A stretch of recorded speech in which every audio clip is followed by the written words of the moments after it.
Et M. Akibin, vous comprenez déjà comment M. Benoît commence et donne son hypothèse en disant que ce qui est à la base de la pauvreté ici en RDC, c'est la mauvaise planification familiale. Alors, moi aussi, je vous pose cette même question. Alors, pourquoi la pauvreté continue-t-elle à toucher une grande population ici en RDC? Selon moi, je suis d'accord avec le monsieur qui vient de parler.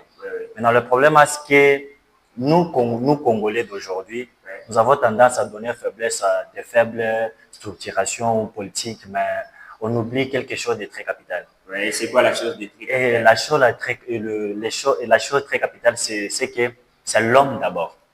L'être humain est à la base de la pauvreté d'abord ici chez nous en RDC. Okay. Au lieu d'abord d'aller de gauche à droite, touchons d'abord, qu'on se regarde d'abord nous-mêmes en face et qu'on se dise la vérité. Okay. Avant que l'État soit, ou bien que l'État fasse tout ce qu'il veut, c'est l'homme en question. L'homme en question qui va faire. Oui. Parce que l'homme a tendance de donner la responsabilité à une autre personne. Pour dire que, pour réussir, il fallait que quelqu'un m'aide. Il fallait que quelqu'un me soutienne, de la famille. Et on a cette mentalité, on a cultivé cette mentalité au point où nous ne sommes pas capables à se battre nous-mêmes et nous attendons de l'aide venant ailleurs. Ou pour dire, pour m'en sortir dans la vie ou bien pour sortir de la pauvreté, il fallait que l'ONG m'aide, il fallait que l'État m'aide, il fallait que tel oncle m'aide. Ou, tu vois ces choses pareilles là. Okay. Alors, l'homme est à la base de la pauvreté ici en République démocratique du Congo. D'accord. Monsieur Akibin, selon vous, c'est l'homme qui est à la base de la pauvreté ici en RDC. Ouais. Et c'est cet homme même-là qui fait que la pauvreté continue à toucher une grande population congolaise ici en RDC.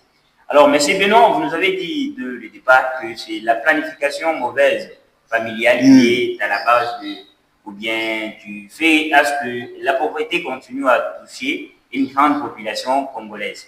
Alors, pouvez-vous entrer en profondeur? Pourquoi vous dites que c'est la mauvaise planification? Alors que la planification familiale n'a rien à voir avec la stabilité financière et le développement financier, voilà.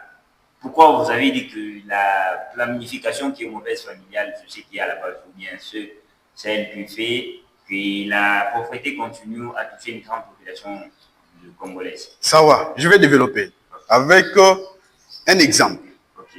Nous sommes dans un pays où il y a un couple qui n'est pas d'abord en mesure de se trouver la nourriture, mais au monde, je prends l'exemple de 7 enfants.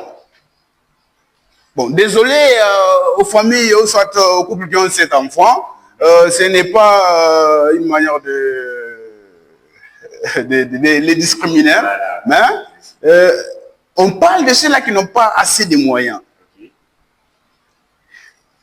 Des familles qui n'ont pas assez de moyens, qui mettent déjà au monde combien? 7 enfants par exemple. Maintenant, nous sommes à Lubumbashi. Mais c'est bien. À Lubumbashi, bon, excusez-moi, je ne suis pas habilité à poser des questions. Hein. Déjà, à Lubumbashi, un sac de farine, c'est combien? Ça revient à 42 000. 42 000. Prenons la moyenne de 40 000. Une famille de 7 membres ou soit 9 membres ne va pas dépenser moins de 2 sacs par mois pour bien manger. Si nous prenons 2 sacs, ça fait combien? Ça fait 80 000. Excusez-moi, j'ai fait une partie d'économie et nous on aime les chiffres. Ça fait combien? Ça fait 80 000. Et une famille de 7 à 9 membres, pour bien manger à Lubumbashi, ne va pas dépenser moins de 10 000 par jour. Pour bien manger, on ne parle pas des gens qui se débrouillent, qui survivent. Non, pour vivre, pour bien manger à Lubumbashi, une famille doit dépenser, une famille de 7 à 9 membres doit dépenser au moins 10 000 francs. Vous voyez? Et lorsqu'on prend 10 000 francs, fois 30 jours du mois, ça fait combien? Ça fait 300 000. Et on ajoute les 80 000 de farine, ça fait 380 000. Alors, quel est le revenu de cette famille-là? Ah, donc c'est ce qui est à la base. Ok, quel est le revenu de cette famille? Quand est-ce qu'ils vont épargner? Parce que pour lutter contre la pauvreté, il faut investir. Et l'investissement vient de l'épargne. Vous comprenez? Ok. Les problèmes ne viennent pas de quelque part. Les problèmes viennent d'abord de ces familles-là. C'est pourquoi j'ai dit, les problèmes commencent dès la conception. Donc, la mauvaise planification familiale. Si vous n'avez pas beaucoup de moyens, mettez au moins les enfants que vous pouvez faire quoi? Prendre en charge. Bon.